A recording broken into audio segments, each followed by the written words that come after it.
বাংলা সাহিত্যের অফুরন্ত ভাণ্ডার থেকে নানা রকম গল্প দিয়ে সাজানো আমাদের গল্পবুড়ির ভাণ্ডার। আজ আপনারা শুনবেন আশাপূর্ণা দেবীর লেখা উপন্যাস প্রথম প্রতিশ্রুতির অষ্টম পর্ব।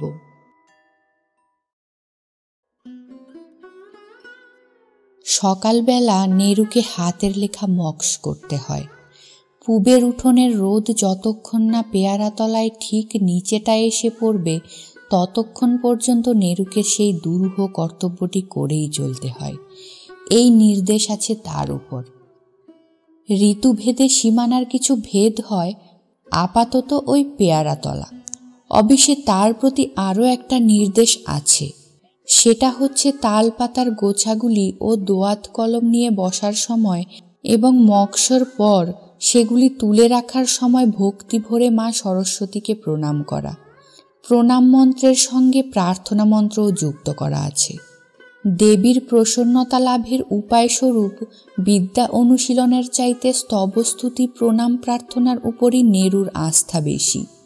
কাজেই শব্দবোধের পাতা যথাসম্ভব তাড়াতাড়ি মুড়ে ফেলে নিঃশব্দ স্তুতিতেই সময় বেশি যায় তার।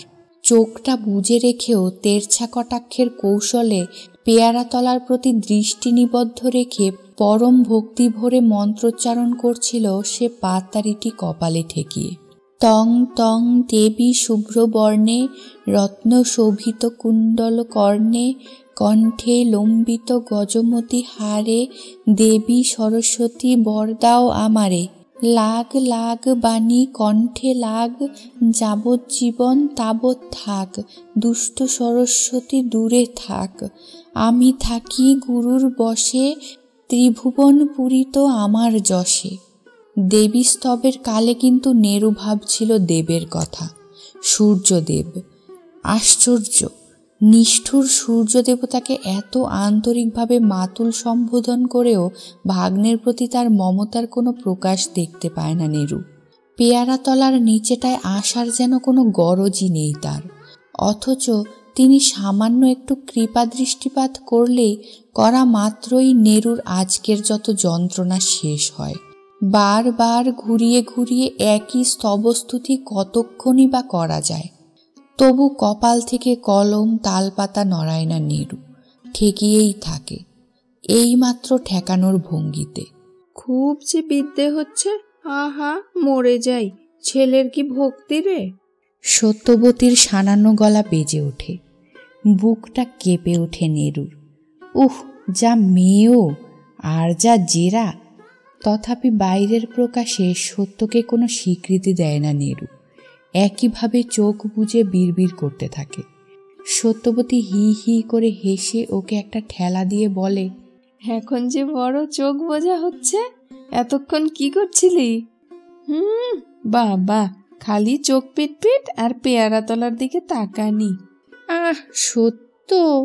নেরু এবার পাতা কলম কপালে করে নামিয়ে সযত্নে জল চৌকির উপর স্থাপিত করে বিরক্তিব্যঞ্জক গম্ভীর স্বরে বলে, নমস্কারের সময় গোলমাল করছিস কেন?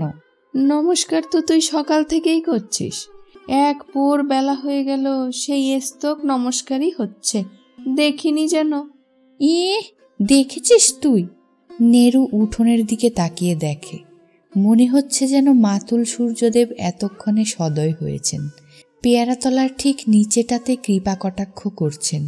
অতএব বুকের বল বাড়ে তার, দৃপ্ত কণ্ঠে বলে, কত মক্স করলাম তখন থেকে। কই দেখি কত। বলেই সত্য একটা কাজ করে বসে। হাতটা একবার মাথায় মুছে নিয়ে চট করে মা সরস্বতীর উদ্দেশ্যে একটা প্রণাম নিবেদন করে নেরুর এইমাত্র রক্ষিত তালপাতার গোছায় এক টান মারে। এই এই, ও কি হচ্ছে? সত্য, তুই তালপাতায় হাত দিলি? দিলাম, তা কি? আমি তো মা সরস্বতীকে পেন নাম করে হাত দিয়েছি। পেন নাম করলেই সব হলো? তুই না মেয়ে মানুষ? মেয়ে মানুষের তালপাতায় হাত ঠেকালে কি হয় জানিস না? সত্য ইতিমধ্যে নেরুর সারা সকালের শ্রম ফল নিরীক্ষণ শুরু করে দিয়েছে। বলা বাহুল্য, একখানি মাত্র পাতা কালি কলঙ্কিত, বাকি সবগুলোই নিষ্কলুষ নিষ্কলঙ্ক। কাজেই আর একবার তার হি হির পালা। খুব যে বলছিলি অনেক মক্স করেছিস, কই কোথায়? দোয়াতে বুঝি কালির বদলি জল ভরেছিস, তাই চোখে ঠাহর হচ্ছে না। সত্যর বিদ্রূপের ভঙ্গি বড় তীক্ষ্ণ, কারণ উক্ত মন্তব্যের সঙ্গে সঙ্গে চোখের তারা পাতার যতটা সম্ভব কাছে নিয়ে এসেছে সে, মুখে কৌতুকের আলোর ঝলমলানি। এতটা সহ্য করা শক্ত। নেরু এক হ্যাচকায় নিজ সম্পত্তি কেড়ে নিয়ে ক্রুদ্ধ কণ্ঠে বলে, বেশ থাক, আমার বিদ্যে না হোক তোর কি, নিজের কি হয় দেখ। বলে দিচ্ছি গিয়ে সবাইকে, তালপাতে হাত দিয়েছিস তুই। আর কেউ হলে সবাইকে বলে দেওয়ার ভীতি প্রদর্শনেই কাবু হয়ে পড়ে এবং আপোষের সুরে আচ্ছা বেশ ভাই দেখলাম ইত্যাদি অভিমানসূচক বাণী উচ্চারণ করে শত্রুপক্ষের মন নরম করে আনে। কিন্তু সত্যর মনোভাব আপোষবিহীন, তাই ভিতরে যাই হোক বাইরে বিন্দুমাত্র বিচলিত ভাব দেখায় না সে। সমান জোরের সঙ্গেই বলে, বলে দিবি তো দিবি, সবাই আমার কি করবে শুনি? শুলে দেবে? দেয় কিনা দেখিস, চালাকি নয়। কেন? মেয়ে মানুষ তালপাতে হাত দিলে কি হয়? কলকাতায় তো কত মেয়ে মানুষ লেখাপড়া করে। তোকে বলেছে করে? পড়লে চোখ কানা হয়ে যায়, তা জানিস? কখনো না, মিছে কথা। বড্ডই তুই জানিস, যারা পড়ছে তারা সব অমনি কানা হয়ে যাচ্ছে।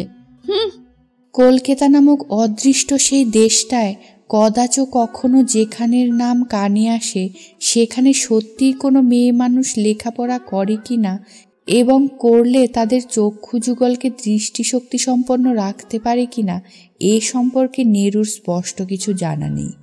তবু নিজের অভিমতকে প্রতিষ্ঠিত করতে প্রাণপণ চেষ্টা করে সে। এখন না যাক, আসছে জন্মে যাবে, অমনি না? আসছে জন্মে? তাদের আসছে জন্মটা তুই দেখে এসেছিস বুঝি? আমি এই তোকে বলে দিচ্ছি নেরু, ওসব কিচ্ছু হয় না। বিদ্যে তো ভালো কাজ, করলে কখনো পাপ হতে পারে? লেখাপড়ার ব্যাপারে বুদ্ধি না খুললেও কূটতর্কের ব্যাপারে নেরু ওস্তাদ, তাই সে অকাট্য একটা যুক্তি প্রয়োগ করে। নারায়ণ পুজো তো ভালো কাজ করে মেয়ে মানুষরা, ছুতে তো পারে না। ভগবান বলে দিয়েছে ভালো কাজগুলো বেটা ছেলেরা করবে, খারাপ কাজগুলো মেয়ে মানুষেরা করবে, বুঝলি? হ্যাঁ বলেছে, ভগবান তোর কান ধরে। ভগবান কখনো এমন একচোখা নয়, ওসব বেটা ছেলেরাই সৃষ্টি করেছে। বচসার শব্দ খুব মৃদু হচ্ছিল না। শব্দে আকৃষ্ট হয়ে পুণ্যি এসে দাঁড়ায় এবং সকৌতূহলে প্রশ্ন করে, কি সৃষ্টি করেছে রে বেটা ছেলেরা? কিছু না, শাস্ত্রের কথা হচ্ছে। শাস্ত্র? পুণ্যি হালে পানি পায় না। সহসা এখানে শাস্ত্রালোচনা শুরু হলো কি বাবদ সেটা অনুধাবন করতে চেষ্টা করে। ইত্যবসরে নেরু সেই বলে দেওয়ার সুরে বলে ওঠে, সত্যর সাহসখানা শুনবি পুণ্যি পিসি? তালপাতে হাত দিয়েছে, আবার বলছে দিয়েছি তো হয়েছে কি? তালপাতে হাত, এটা আবার আরেক আকস্মিকতা। তালপাতটা কি জাতীয় সহসা সেটা হৃদয়ঙ্গম করতে পারে না পুণ্যবতী। তালপাত কি রে? তাকে হাঁ করে দিয়ে সত্য হেসে উঠে দেয়ালে পোতা পেরেকে গোজা একখানা তালপাতার হাত পাখা পেরে নিয়ে বলে ওঠে, এই যে এই দেখ এখন হাতে পোকা পড়লো কিনা আমার। সত্য? নেরু চোখ পাখিয়ে বলে, মা সরস্বতী নিয়ে তামাশা করছিস তুই? প্রত্যেক সময় প্রত্যেক ব্যাপারেই সত্য জিতে যায়, নেরু হারে। নেরুর মজ্জায় অবস্থিত পৌরুষবোধ এত যথেষ্টই আহত হয়, আজ সহসা সত্যকে শাসন করবার একটা ছুতো পেয়ে নেরুর আর উল্লাসের সীমা নেই। তাই সহসা করতলগত সেই শক্তিটাকে অবহেলায় বাজে খরচ করে ফেলতে পারছে না। রীতিমতো করে ভাঙিয়ে খেতে চাইছে চেখে চেখে। এবার আর হাসে না সত্য, সেই ওর অভ্যস্ত ভঙ্গিতে জোড়া ভুরু কুচকে। হাদার মতো কথা কোসনে নেরু, তামাশা আমি মা সরস্বতীকে করছি না, করছি তোকে। তালপাতে একটু হাত দিয়েছি তো কি কাণ্ডই করছিস, যেন সজ্ঞমত্ত রসাতলে গেছে। শুধু হাত দেওয়া কেন, আমি তো লিখতেও পারি। লিখতেও পারিস?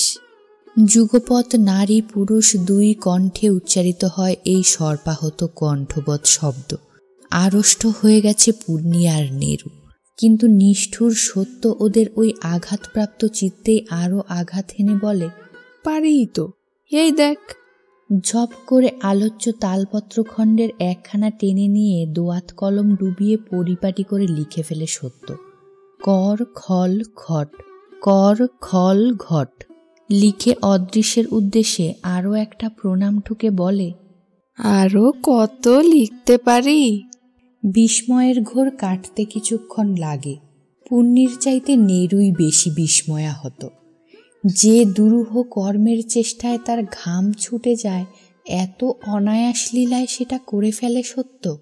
তাছাড়া কেমন করে? মা সরস্বতী কি সহসা ওর উপর ভর করেছেন, যেমন নাকি শুনতে পাওয়া যায় কবি কালিদাসের ওপর করেছিলেন?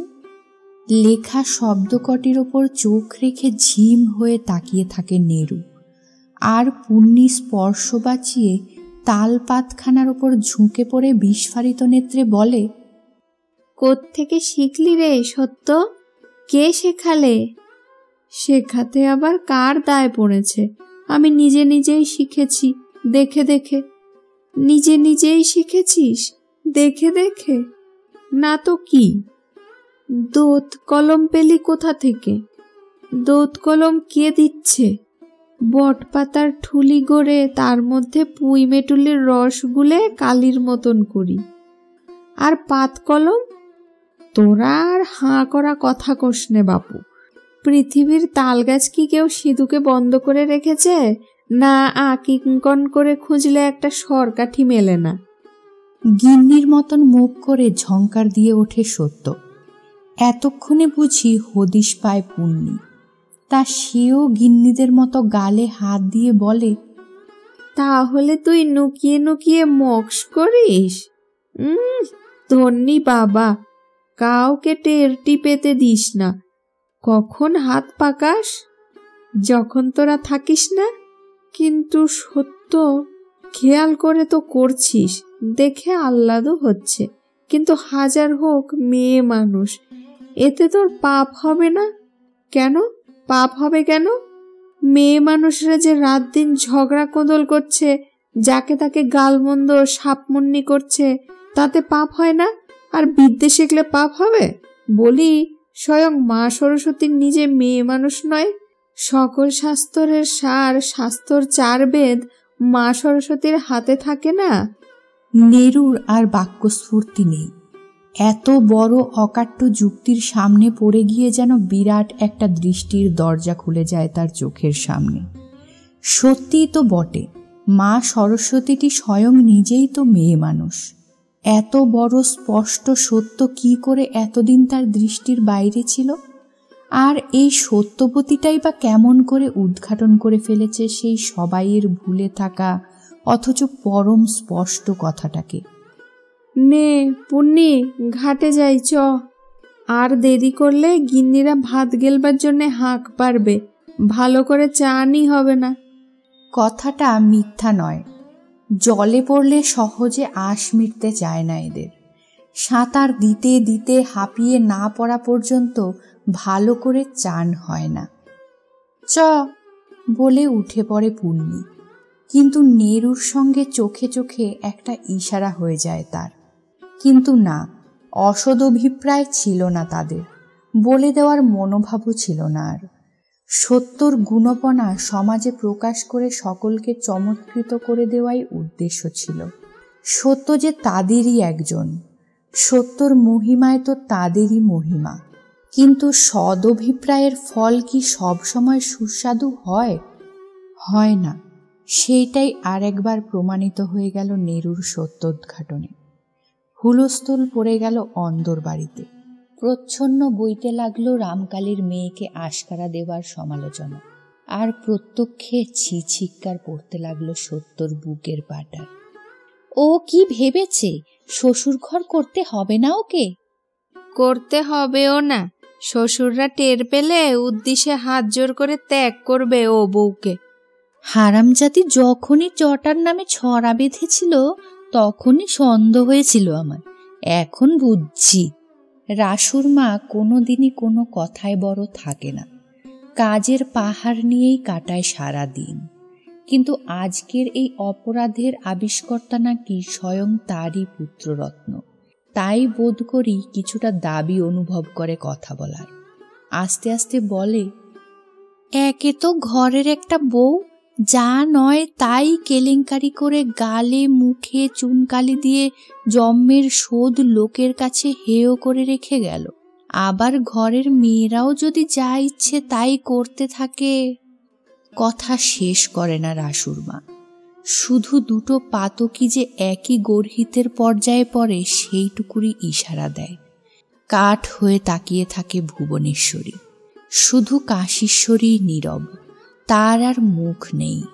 সমালোচনার উদ্যমতা কিছুটা স্থিমিত হলে দিনতারিণী প্রায় মিনতির ভঙ্গিতে বলে, যাকগে বাবা, ওই নিয়ে আর বেশি কথা কথিতে কাজ নেই সেজ ঠাকুরজি।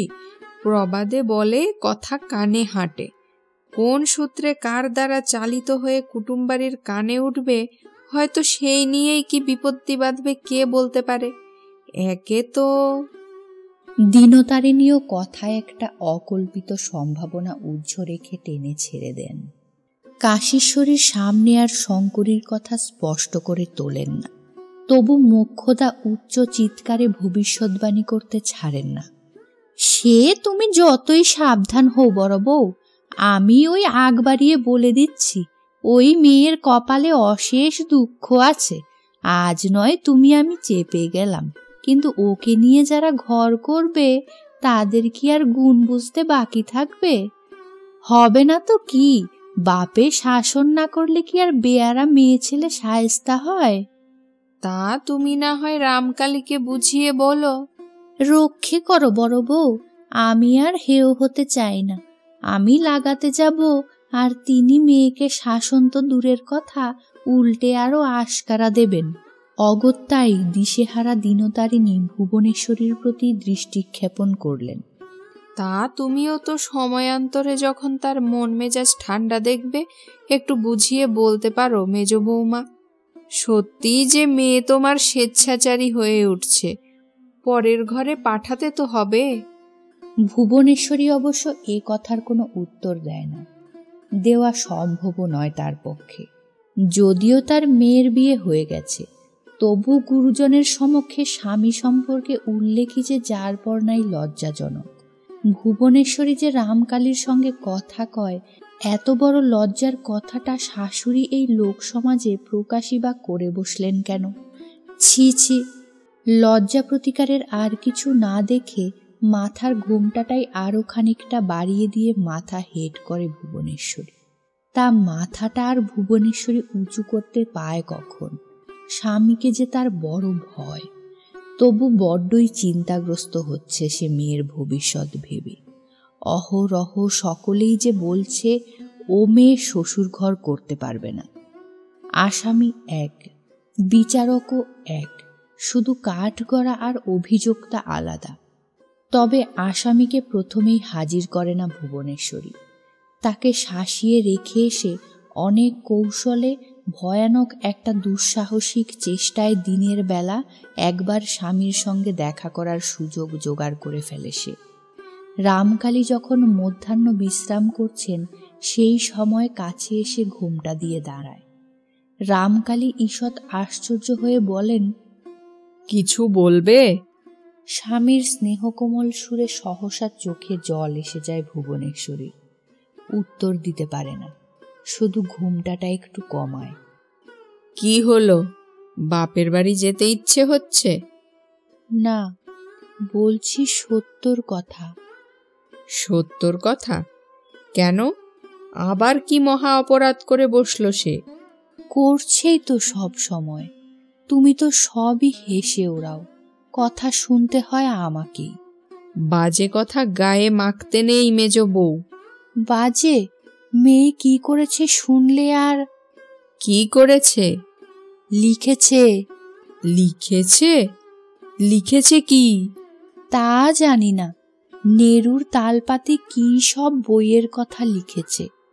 আবার নাকি আস্পর্ধা করে বলেছে আরো অনেক লিখতে পারে। বুকের পাটা কত! বাগান থেকে তাল পাতা কুড়িয়ে সরকাঠি জোগাড় করে পুঁইমেটুলির রস দিয়ে লেখা শিখেছে। তাই নাকি? গুরুমশাইটি কে? নেরুই নাকি? নেরু বলেছে 7 জন্ম চেষ্টা করলেও নাকি অমন হরফ সে লিখতে পারবে না।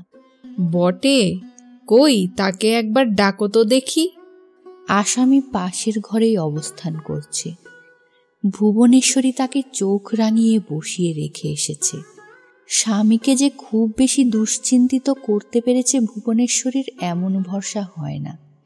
শাস্তির মাত্রা কি আর তেমন গুরু হবে? অথচ লঘু শাস্তিতে কাজ হবে বলে মনে হয় না, কারণ সত্যর ভাব যথারীতি অনমনীয়।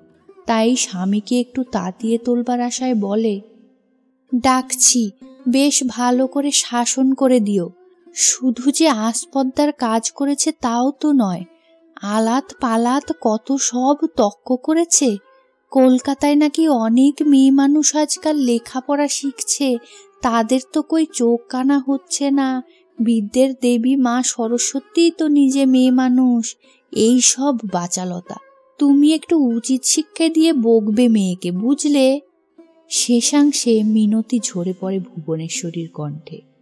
সরে গিয়ে পাশের ঘর থেকে ইশারায় ডাকে মেয়েকে। স্বামীর সামনে তো আর গলা খুলতে পারে না। সত্য এসে হেট মুন্ডে দাঁড়ায়। কাঠগড়ায় এসে দাঁড়াবার সময় এটাই পদ্ধতি সত্য। উত্তরদানকালে মুখ তোলে।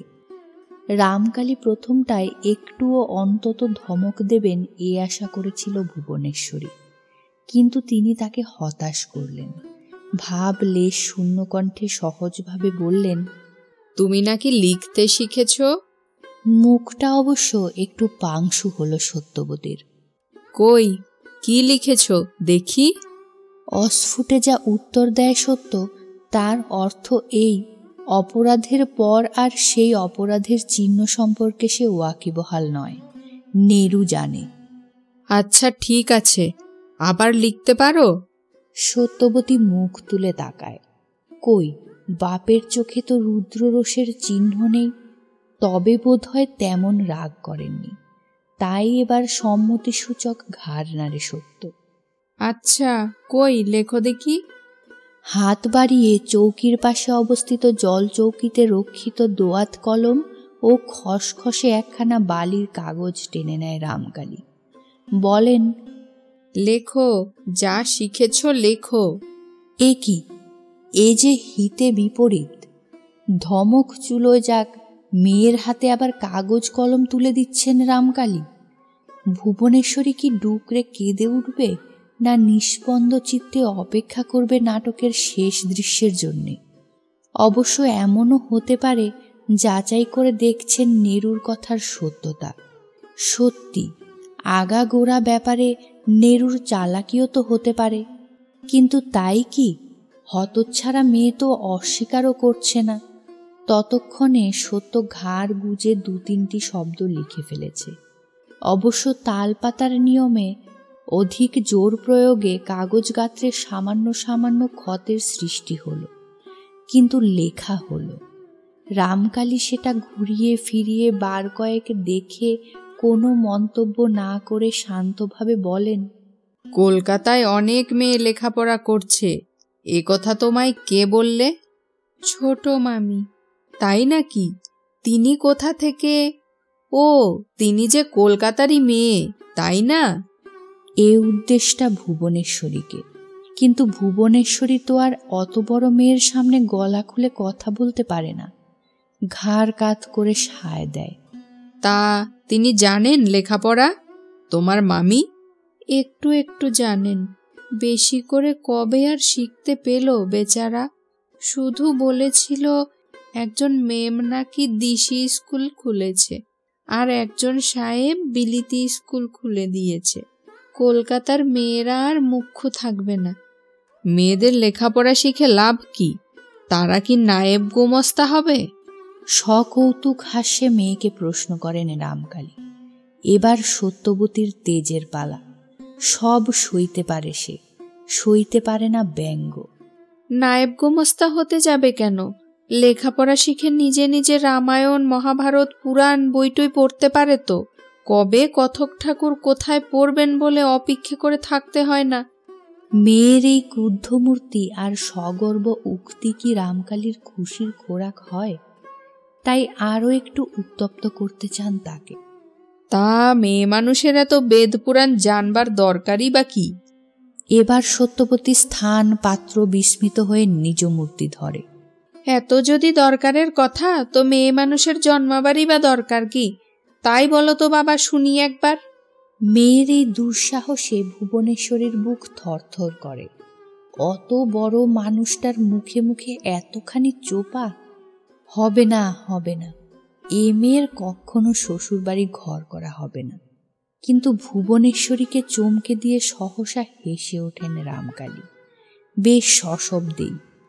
তারপর মেয়ের দিকে তাকিয়ে বলেন, তুমি লেখাপড়া শিখতে চাও? চাই তো, পাচ্ছি কোথায়? ধরো যদি পাও, তাহলে রাত দিন লেখাপড়া করব। অতটা করতে হবে না, নিয়ম করে কিছুক্ষণ পড়লেই হবে। কাল থেকে দুপুরবেলা এই সময় আমার কাছে পড়বে। পড়বে? ভুবনেশ্বরী আর কথা না বলে পারে না। হ্যাঁ, পড়বে, লিখবে। পুঁইমেটুলির কালি দিয়ে নয়, সত্যিকার দোয়াত কলমই দেব ওকে। বাবা, সত্যর মুখ দিয়ে মাত্র এই দুটি অক্ষর সম্বলিত শব্দটা বেরোয়, আর ভুবনেশ্বরীর দু চোখে শ্রাবণ নামে। বসেছে কাব্যপাঠের আসর, ঋতুরঙ্গ কাব্য। বর্ষাখণ্ড শেষ করে প্রকৃতি দেবী সবে মাত্র শরৎখণ্ডের মলাটখানি খুলে ধরেছেন। এখনো তার ভিতরের শ্লোক পড়তে বাকি। এখনো কাশের বনে বনে শুরু হয়নি শ্বেত চামরের ব্যঞ্জনারতি। শুধু ভোরের বাতাসে লেগেছে অকারণ পুলকের স্পন্দন। শুধু আকাশের নীলে দর্পণের স্বচ্ছতা, পাখিদের শীষে উল্লাসের তীক্ষ্ণতা। দেবী অনন্তকাল ধরে একই কাব্য আবৃত্তি করে চলেছেন। শেষ লাইনের পরে আবার গোড়ার লাইন। তবু সে কাব্য পুরনো হয়ে যায়নি, পুরনো হয়ে যায় না। অনন্তকালের মানুষের কাছে বয়ে নিয়ে আসে আশার বাণী, প্রত্যাশার স্বপ্ন, উৎসাহের সুর। উৎসাহের জোয়ার লেগেছে বাংলার গ্রামে গ্রামে, প্রতীক্ষার উৎসাহ। মা দুর্গা আসছেন, আসছেন বাপের বাড়ি, কৈলাস থেকে মর্তলোকে। এ কথা গল্প কথা নয়, বাংলার অন্তরের সত্য বিশ্বাসের কথা। বৎসরান্তে মা মাতৃরূপ আর কন্যারূপের সমন্বয় সাধন করে নেমে আসেন মাটি মায়ের কোলে। এসে মায়ের কাছে সুখ দুঃখের কথা কন, বিদায়কালে চোখের জল ফেলেন। এ কথা কি অবিশ্বাসের? দেবতার সঙ্গে আত্মীয়তার বন্ধন পাতিয়ে দেবতাকে ঘরের লোক করে নিয়েই তো বাঙালির ঘর কন্যা। তাই তারা শিবের বিয়ে দেয়, ইতু মনসার সাধ দেয়, ভাদুকে সোহাগ করে, আর পার্বতীকে পতিগৃহে পাঠাতে চোখের জলে বুক ভাসায়। আর সবাই তবু দেবদেবী। উমা যে একেবারে ঘরের মেয়ে। মহিমায় তার সহস্র নাম থাক, আসল নাম যে সেই উমা নামটি। শরৎ পড়তেই ভিখারি বৈষ্ণবরা সেই কথা স্মরণ করিয়ে দিয়ে যায় খঞ্জনির তালে তালে। আয় মা উমা শশী, নিরখী মুখ শশী, দিবানিশি আছি আশার আশায়। হয়তো একটি গ্রামে একটি মাত্র ভাগ্যবানের বাড়িতেই কন্যারূপিণী জগন্মাতার পদার্পণ ঘটবে, কিন্তু গ্রামের প্রতিটি ঘরের অন্তর্বিনায় বাজছে আগমনীর সুর। এবারে আশ্বিনের প্রথম দিকেই পুজো, তাই ভাদ্র পড়তেই সাজো সাজো রব। সংসারের নিত্য রান্না খাওয়া বাদে অন্য সব কিছুতেই যে করা যায় মাসখানেকের মতো আয়োজন। পুজোর মাসে তো আর কেউ মুড়ি ভাজবে না, চিড়ে কুটবে না, মুরকি মাখবে না, পক্কান্ন বাঁধবে না, মেটে ঘরের দেয়াল নিকোবে না, এমনকি সলতে পাকানো, সুপুরি কাটা, নারকেল কাঠি চাছা সবই সেরে রাখতে হয় দেবীপক্ষ পড়ার আগে। কোজাগরীর পর আবার এসব কাজে হাত। আবার কাঁথায় ফোড় তোলা, তার সঙ্গে সঙ্গে সদ্য বিগত উৎসবের স্মৃতির মন্থন। ভাদ্র মাসে শুধু যে আগমনের প্রস্তুতি তাও তো নয়, বর্ষার পর যে অনেক কাজ এসে জোটে গেরস্থ মেয়েদের। স্যাঁতসেঁতে বিছানা, কাঁথা, তোরঙ্গে তোলা কাপড়, চাদর, ভাঁড়ারের সম্বৎসরের মজুত বড়ি, আচার, মশলাপাতি, ডাল, কড়াই সব কিছুকে টেনে ভাদুরে রোদ খাওয়ানো তো কম কাজ নয়। ভুবনেশ্বরীর মা নেই, ভাজেরাই সংসারের গিন্নি। কদিন থেকে দুপুর ভোর এই কর্মকাণ্ড নিয়ে হিমশিম খাচ্ছে তারা। আজ পড়েছে নাড়ু নিয়ে। হাঁড়ি ভর্তি মুগের নাড়ু, নারকেলের নাড়ু করে মাচায় তুলে রাখতে পারলে মাসখানেকের মতো জলপানের দায়ে নিশ্চিন্তি।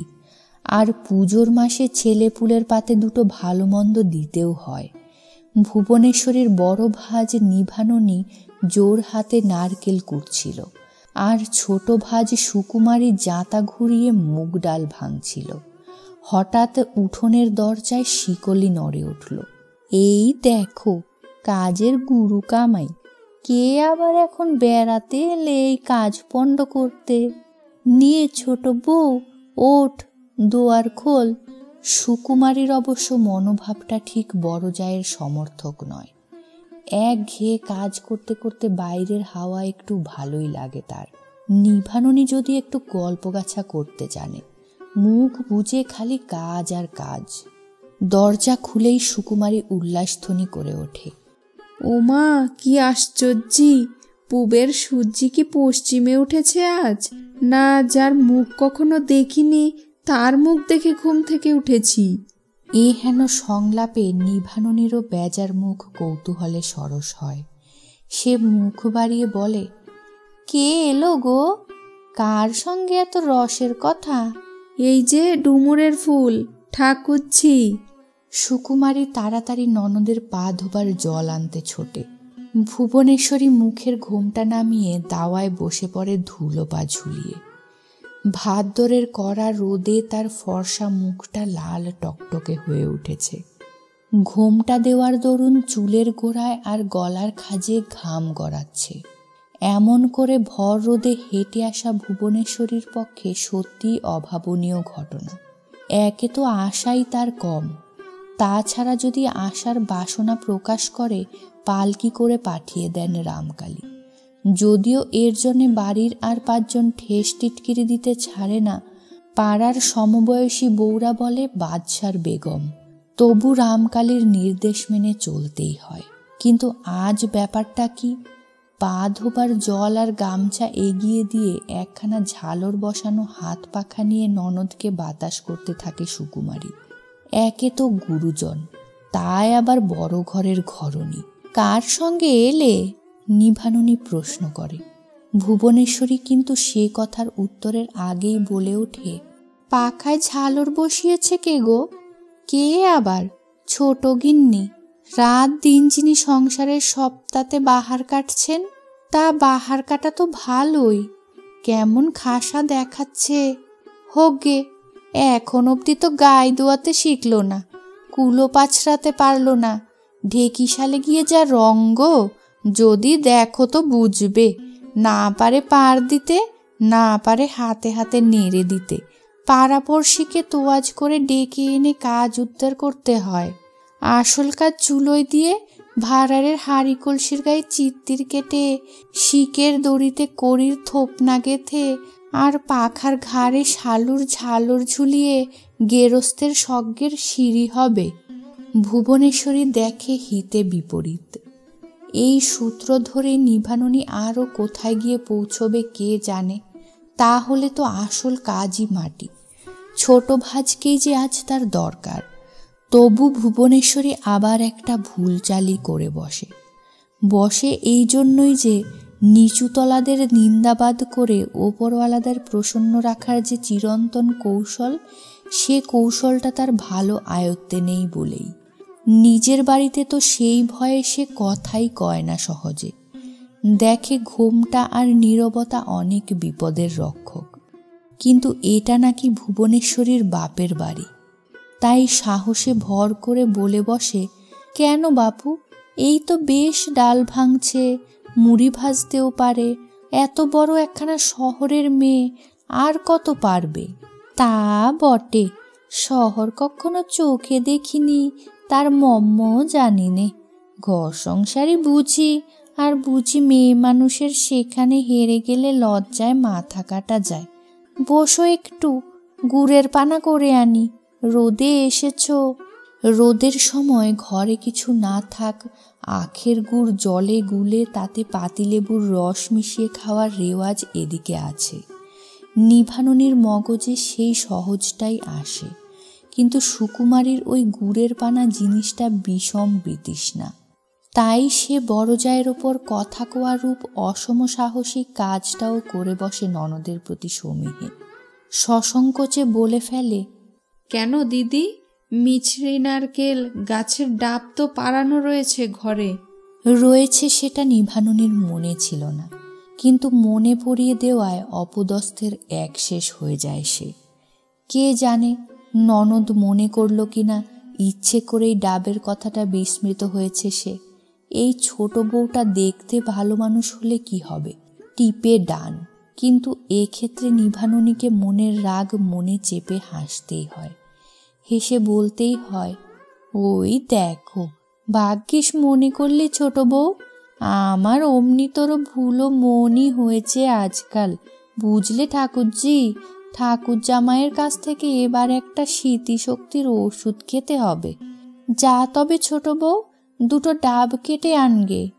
আহা, কেন ব্যস্ত হচ্ছ বড় বউ? আমি এসেছি বিশেষ একটা দরকারে পড়ে, এক্ষুনি চলে যেতে হবে। ও মা, শোনো কথা, এক্ষুনি চলে যেতে হবে কি গো? কি এমন বিশেষ দরকার পড়ল? এলেই বা কার সঙ্গে, যাবেই বা কার সঙ্গে? একা নাকি? একা? সে আর এ কাটাময় হবে না। এসেছি পিসশাশুড়ির সঙ্গে। দুয়ার থেকে আমাকে ছেড়ে দিয়ে গেলেন, আবার ফিরতির মুখে ডেকে নিয়ে যাবেন। চুপিসারে চলে এসেছি, ঘরে কেউ জানে না। ঠাকুর জামাই, তিনি তো ভিন গায়ে গেছেন রুগী দেখতে, নইলে আর এত বুকের পাটা। নিতান্ত কারে পড়েই আসা। পিসাউরি সইয়ের বাড়ি আসছেন শুনে খুব কাকুতি মিনতি করলাম। বলি, ওই পথ দিয়েই তো যাবে পিসিমা। তা সেদিকে ভালো আছেন মানুষটা, কেউ শরণ নিলে তাকে বুক দিয়ে আগলান। তা কাজটা কি? এবার ভুবনেশ্বরী থতমত খায়। কাজটা কি সেটা নিভাননির সামনে বলা সঙ্গত কিনা এতক্ষণে খেয়াল হয়। আসলে এসেছে সে সুকুমারীর কাছে একখণ্ড লেখা কাগজ নিয়ে, যে কাগজের হিজিবিজি রেখাগুলো এক দুর্বোধ্য ভ্রুকুটি হেনে তার দিকে ক্রমাগত তাকিয়ে আছে আজ কদিন থেকে। সত্যবতীর লেখা একখণ্ড কাগজ। জিনিসটা ভুবনেশ্বরীকে ভাবিয়ে তুলেছে।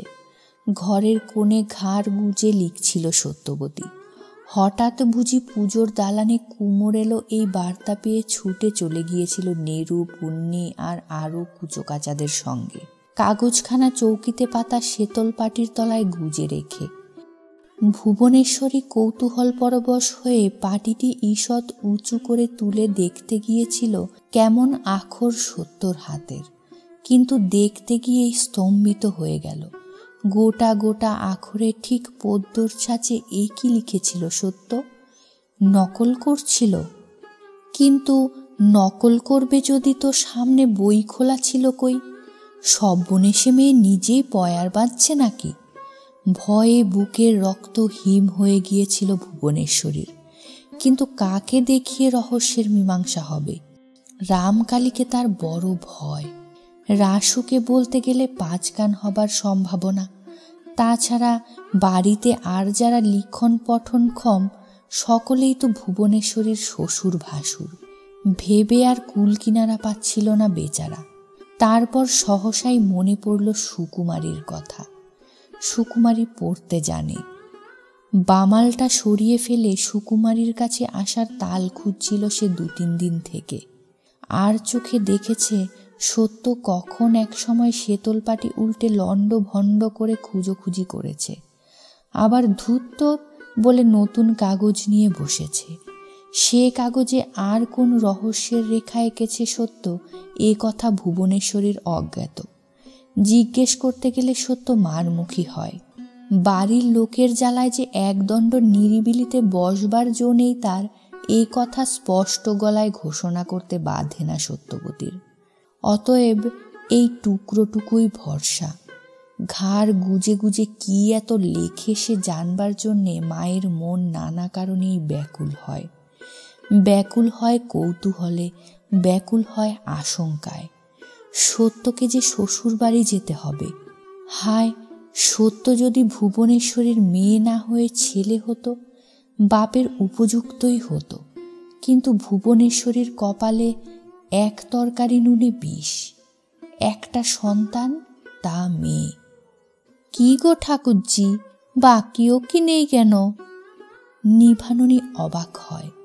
এত কুণ্ঠা কিসের? গরিব ননদ নয় যে আশঙ্কা করবে ধার চাইতে এসেছে ভাজের কাছে। আর চেপে রাখা চলে না।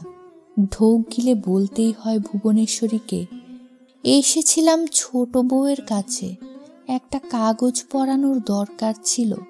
কাগজ? কাগজ কিসের? কোনো পাট্টা কোবলা নাকি?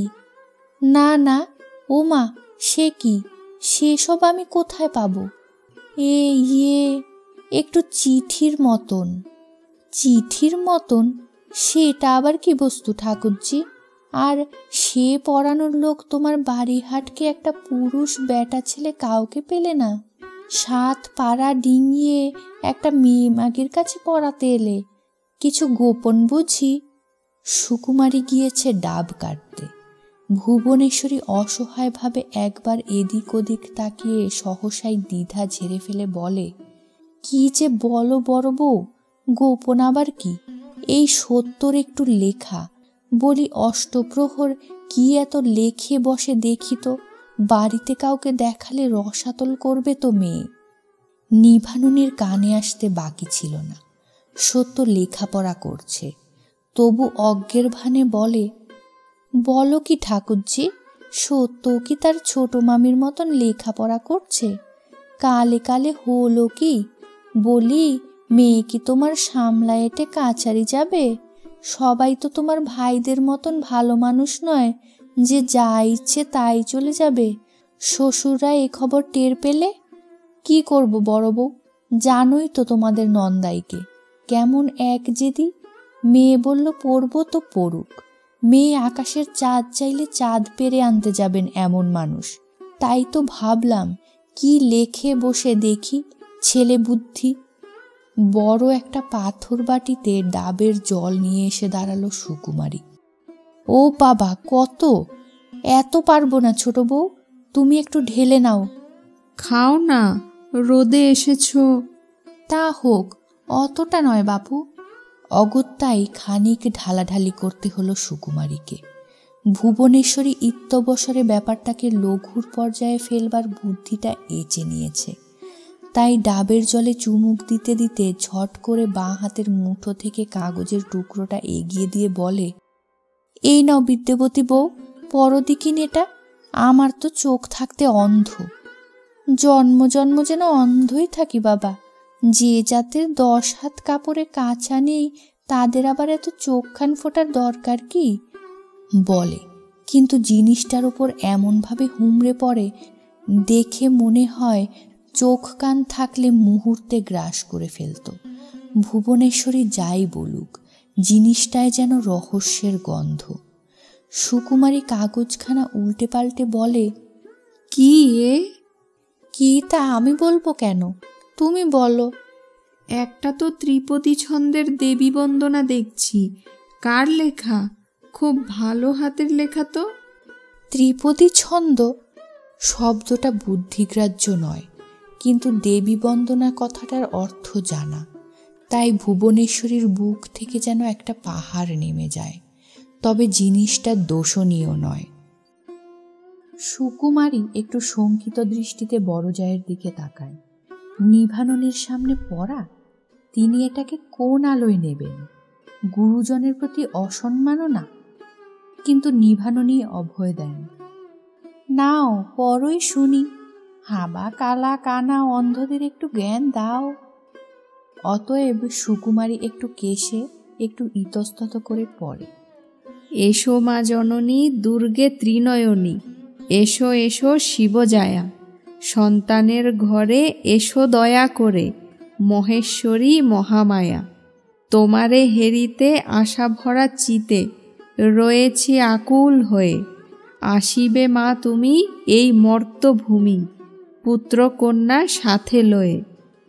একটি বৎসর শূন্য আছে ঘর, দুঃখে আছি নিরবধি, দিবস রজনী কাটে দিন গুনি, কবে দিন দেবে। ওমা, এ কি, শেষ নেই যে! এ স্তোত্তর কোথায় পেলে ঠাকুরজি? আর বলো কেন? ভুবনেশ্বরী কুণ্ঠা দমন করতে হাত পাখাখানা তুলে জোরে জোরে নাড়তে নাড়তে বলে, সত্তর কীর্তি লিখছিল, কুমোর এসে কাঠামো বাঁধছে শুনে ফেলে দিয়ে ছুটে চলে গেল। আমি কুড়িয়ে তুলে। তা নকল করেছে কোত্থেকে? নকল করেছে তা মনে হলো না ছোট বউ, ও মুখপুরি নির্যশ নিজেই বেঁধেছে। কি যে বলো ঠাকুরজি, নিজে বাঁধবে কি? অতটুকু মেয়ে এসব কথার মানে জানে? জানে না কি করে বলি বউ, মুখপুরি নুকিয়ে নুকিয়ে তোমার নন্দাইয়ের কবৃজি শাস্ত্রের বইগুলো পর্যন্ত টেনে পড়তে বসে। সে কথা আলাদা, পারুক না পারুক আম্বা করে বসে, কিন্তু ছন্দ বেঁধে আখর মিলিয়ে অত বড় একটা স্তোত্র তৈরি কি সোজা নাকি? ছোট বউয়ের এই অবিশ্বাসের সুর ভুবনেশ্বরীকে ঈষৎ থতমত করছিল, কিন্তু মেঘ উড়িয়ে দিল নিভাননী, যে নিজে এতক্ষণ মুখে আষাঢ়ের মেঘ নামিয়ে ছোট জায়ের অবলীলাক্রমের দিকে তাকিয়েছিল। সুকুমারীর কথা শেষ হতেই হাত নেড়ে বলে উঠল নিভাননী, তা এতে আর আশ্চর্য হবার কি আছে ছোট বউ? ঠাকুরজি মনে বেদনা পাবে তাই রেখে রেখে বলা। ঠাকুরজির ওই মেয়েটি কি সোজা? কদিন আগে ভোদার নামে ছড়া বাঁধেনিও, এ নয় মা দুর্গার নামে বেঁধেছে। তবে ভাবনার কথা বটে, ঠাকুর জামাইয়ের দবদবায় আমরা 10 জনা নয় মুখে চাবি দিয়ে আছি, কিন্তু কুটুম তো তা মানবে না, একবার টের পেলে। কথা শেষ হলো না, মোক্ষদার হন্তদন্ত মূর্তি দেখা গেল খোলা দরজার সামনে। চলে এসো মেজ বৌমা, চটপট চলে এসো, ওদিকে এক কাণ্ড হয়েছে। কাণ্ড হয়েছে? কি সেই কাণ্ড? ভুবনেশ্বরীর মুখে কথা জোগায় না, হাঁ করে তাকিয়ে থাকে। সুকুমারী তো আগেই ঘুমটা টেনে বসেছে, তবে নিভাননীর কথা আলাদা, এ বাড়ির গিন্নির পদটা তার। এগিয়ে গিয়ে বলে, কিসের কাণ্ড মাউইমা? আর বলো না বাছা, সইয়ের বাড়িতে বসেছি কিনা বসেছি, রাখলা ছোড়া রন পানিয়ে গিয়ে হাজির। কি সমাচার? না শিগগির চলো, সত্য শ্বশুর বাড়ি থেকে লোক এসেছে। ভাগ্যিস দিদিকে বলে এসেছিলাম সইয়ের বাড়ি যাচ্ছি। না, মোক্ষদার কথা শেষ হতে পারে না, সহসা ভুবনেশ্বরী ডুকরে কেঁদে উঠেছে। ও মা, ও কি কাঁদছো কেন মেজ বৌমা? চলো চলো, অপেক্ষার সময় নেই। কিন্তু চলবে কে? ভুবনেশ্বরীর শুধু 2 পাখানাই নয়, সমস্ত লোম কূপগুলো পর্যন্ত যে অবশ হয়ে গেছে। সত্যর শ্বশুর বাড়ি থেকে লোক? অতএব আর সন্দেহ কি যে সমস্ত জানাজানি হয়ে গেছে? তাছাড়া আর কি অর্থ থাকতে পারে এরকম বিনা নোটিশে হঠাৎ শ্বশুরবাড়ির লোক আসার? কোথায় যে ঘর শত্রু বিভীষণ আছে, সে গিয়ে লাগিয়ে দিয়েছে সত্যর ওই মারাত্মক অপরাধের আর সত্যর বাপের ওই ভয়ানক দুঃসাহসের খবর। এরপর আর কি ভুবনেশ্বরী ভাবতে পারে না, শুধু ডুকরোনোর মাত্রাটা বাড়িয়ে বলে ওঠে, ওগো পিসিমা গো, তুমি আমাকে এখানে মেরে ফেলে রেখে যাও, বাড়ি অবধি যেতে পারবো না আমি। আহা, অধৈর্য হচ্ছ কেন মেজ বৌমা? এখন কি অধৈর্যের সময়?